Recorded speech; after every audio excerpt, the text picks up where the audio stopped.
Upcoming ప్రోమోలో గౌతమ్ చెన్నైకి వెళ్ళటానికి కావాల్సిన లగేజ్ అంతా ప్యాక్ చేసుకుంటూ ఉంటాడు.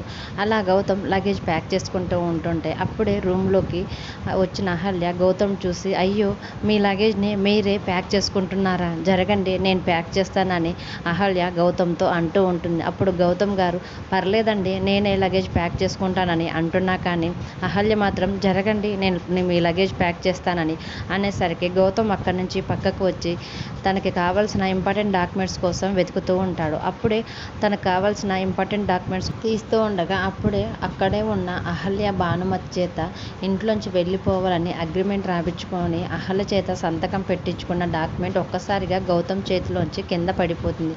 అలా కింద పడిపోయిన డాక్యుమెంట్స్ని గౌతమ్ పట్టించుకోకుండా తనకు కావాల్సిన పేపర్స్ వరకు డాక్యుమెంట్స్ ఎక్కడున్నాయా అని బిజీగా వెతుకుతూ ఉంటాడు. అప్పుడే గౌతమ్ చేతుల్లోంచి ఉన్న డాక్యుమెంట్స్ కూడా చేయి జారి కింద పడిపోతాయి. దాంతో కింద పడిపోయిన అహల్య అగ్రిమెంట్ కూడా ఆ డాక్యుమెంట్స్లో కలిసిపోతుంది. గౌతమ్ కింద పడిపోయిన డాక్యుమెంట్స్ అన్నిటిని కూడా కలెక్ట్ చేసుకుంటూ ఉంటాడు. అయితే మరోవైపు అహల్య మాత్రం గౌతమ్ చెన్నైకి వెళ్ళటానికి కావాల్సిన లగేజ్ని ప్యాక్ చేస్తూ ఉంటుంది. మరి కింద పడిన డాక్యుమెంట్స్లో అహల్య చేత భానుమతి గారు చేయించిన అగ్రిమెంట్ పేపర్ని గౌతమ్ చూస్తాడా లేదా అనేది అప్కమింగ్ ఎపిసోడ్లో తెలుసుకుందాం. డైలీ సీరియల్ అప్డేట్స్ కోసం ప్లీజ్ మన ఛానల్ని లైక్ చేసి సబ్స్క్రైబ్ చేసుకోండి. Thanks for watching.